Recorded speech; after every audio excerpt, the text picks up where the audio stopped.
어린 시절의 상처는 삶의 다양한 종류와 방식으로 영향을 미친다. 상처는 그리스어로 트라우마이다. 트라우마는 이미 널리 알려져 사람들의 입에 오르내리고 있지만 동시에 여전히 잘못 사용되고 있다. 우리는 흔히 트라우마를 전쟁, 성폭력, 고문과 같이 끔찍하고 잔인한 경험과 연결짓지만 이것은 한 단면일 뿐이다. 트라우마는 생각보다 널리 퍼져 있다. 이 책을 읽고 있는 독자들 대부분도 트라우마 하나쯤은 갖고 있을 것이다. 이를테면 트라우마 중에는 자라면서 일상적인 상처를 통해 얻은 발달 트라우마가 있다.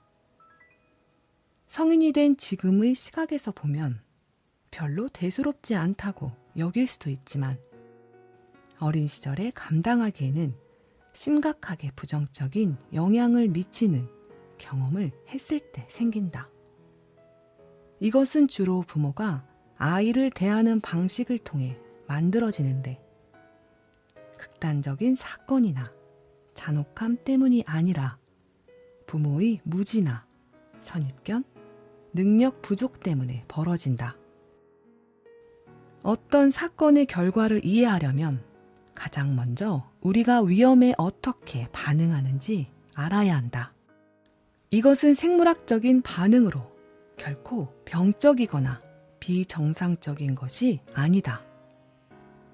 위험에 처했을 때 우리를 가장 먼저 지배하는 것은 본능이고 또 그렇기 때문에 생존할 수 있다.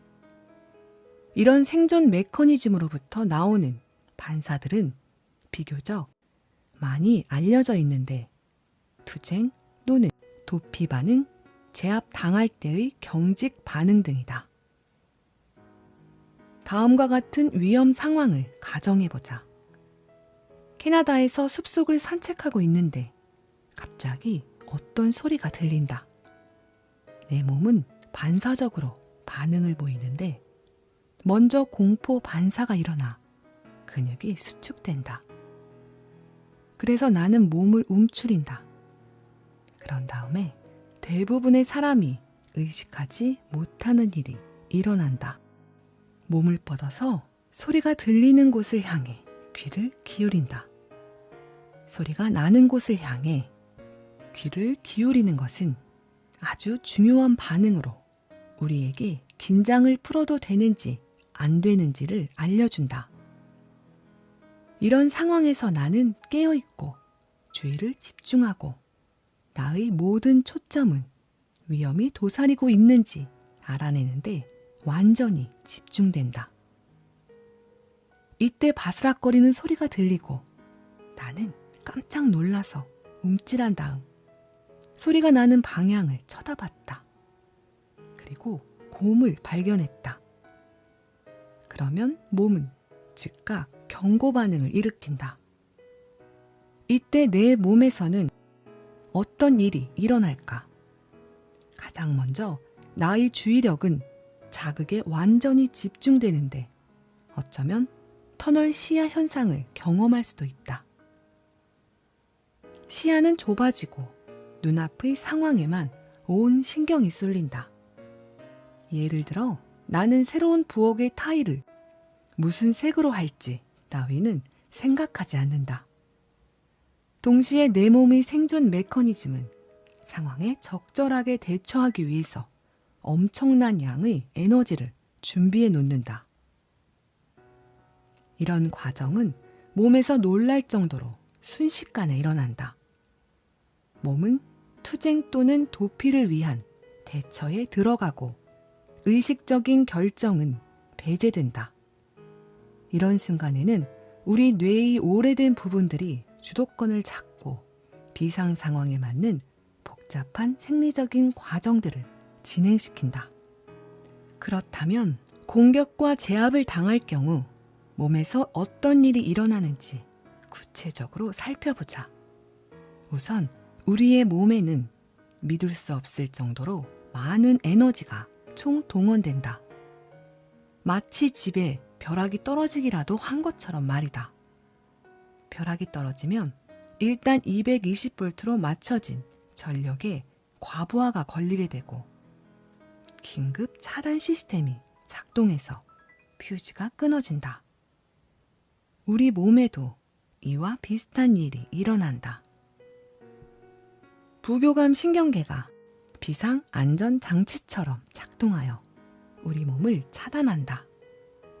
그 사건과 관련된 끔찍한 감정들로부터 우리를 지켜주는 이런 과정은 즉시 일어날 수도 있고 우리가 싸우고 나서 이기지 못한 다음에 나타날 수도 있다.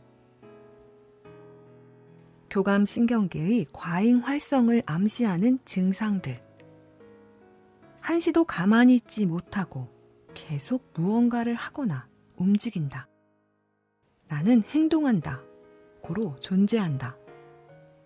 신경 과민, 집중력 저하, 분노 발작, 불면증, 긴장, 다른 사람을 잘 신뢰하지 못함, 의심, 많은 것을 자기 탓으로 돌림, 일 중독, 나는 일한다, 고로 존재한다, 아드레날린의 분비로 환각 상태를 갈망, 초점을 유지하는데 어려움을 느낌, 진정시키는 약물 자가 처방, 부교감 신경계의 과잉 활성을 암시하는 증상들, 우울증, 무의미하다는 느낌, 나는 남들과 다르다는 느낌, 멍한 상태, 예를 들어 텔레비전 시청 중이나 컴퓨터 앞에서 또는 책을 읽을 때, 무기력과 에너지 부족, 혼자이고 단절된 느낌, 삶이 유리벽으로 차단된 느낌. 여기에 해당하는 사람들은 계속해서 이런저런 상태를 왔다 갔다 한다. 경우에 따라 시간차는 있지만 언젠가 다른 곳에 있는 자신을 발견하게 된다. 롤러코스터 효과 때문에 순전히 삶의 기쁨과 편안함을 느끼는 단계는 거의 없다. 그래서 삶을 더욱 힘들게 만든다. 그렇다면 이번에는 쇼크 트라우마나 발달 트라우마에 공통적으로 나타나는 일반적인 증상들을 알아보자. 이 증상들은 과잉 활성화나 활성 저하와 관련이 있다. 앞에서 언급했듯이 신경체계가 계속해서 아주 높은 수준으로 활동하기 때문에 나타나는 것인데, 극도로 흥분된 상태와 우울증처럼 극도로 침체된 상태가 번갈아 일어나기도 한다. 한마디로 감정 기복의 폭이 매우 심한 것이다. 두 가지 트라우마의 공통적인 특징은 다음과 같다. 불면증과 불안. 끊임없이 위험을 예견하기 때문에 몸은 당연히 평안함을 느끼거나 긴장을 풀거나 잠을 이루지 못한다. 내담자들에게 아무것도 하지 않고 그냥 소파에 가만히 앉아있으면 어떤 기분이 들 것 같은지 물어보면 대부분이 그런 상황을 상상조차 하지 못한다.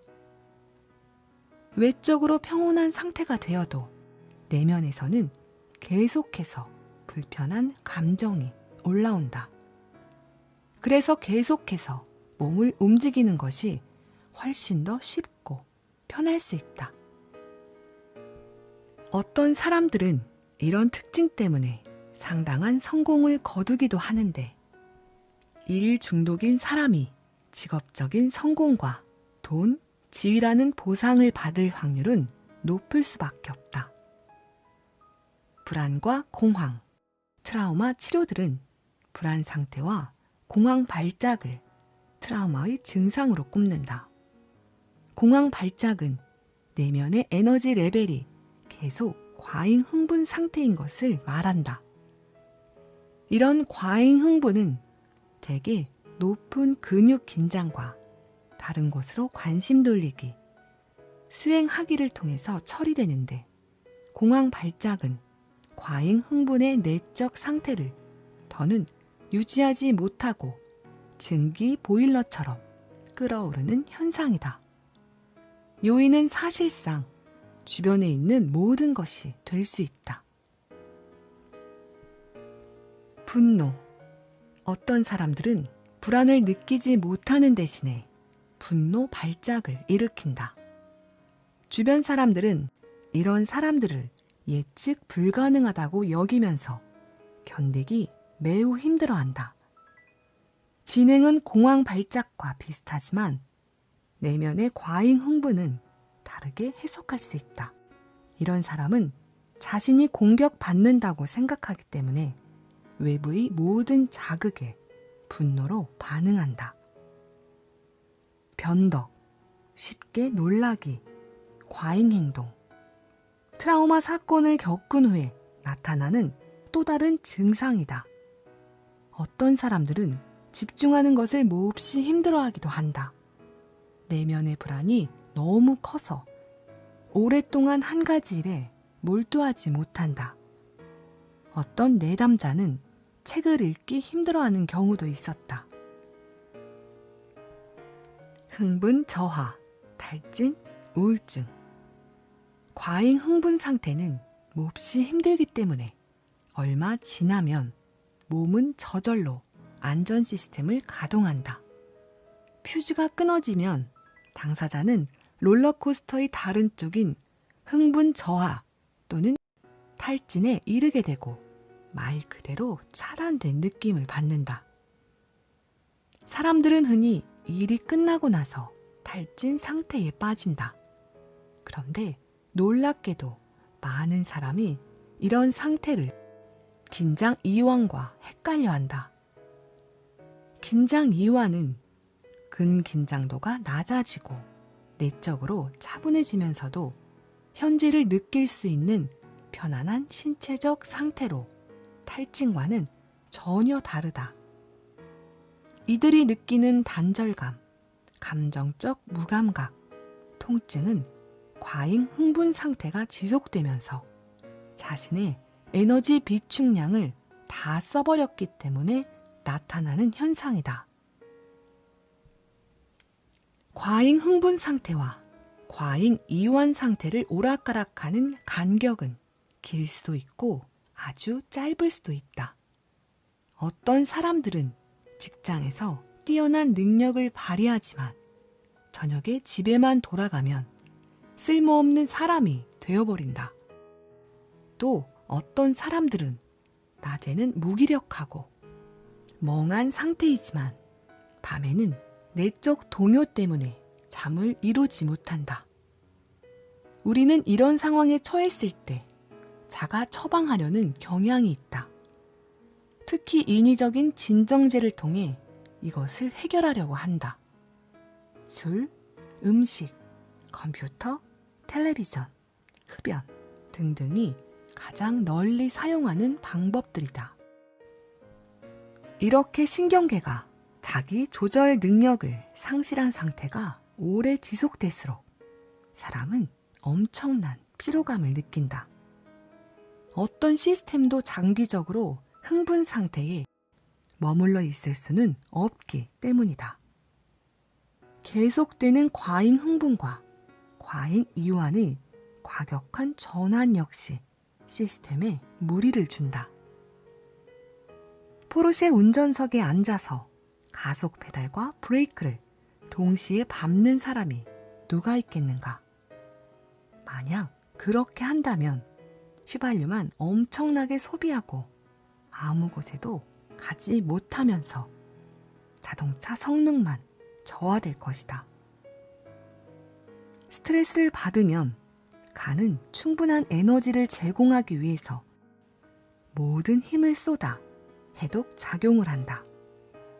하지만 계속 그렇게 하다 보면 간은 언젠가 완전히 지쳐버리게 된다. 너무 자주 아드레날린을 만들어내야 하는 부신의 경우도 마찬가지다. 신장도 과도하게 일을 하면 만성적으로 싸워야 하는 상태가 되어 더 많은 아드레날린을 통해서만 필요한 에너지를 제공받게 된다. 이런 긴장 상태가 지속되면 만성피로 또는 번아웃 증후군에 이른다.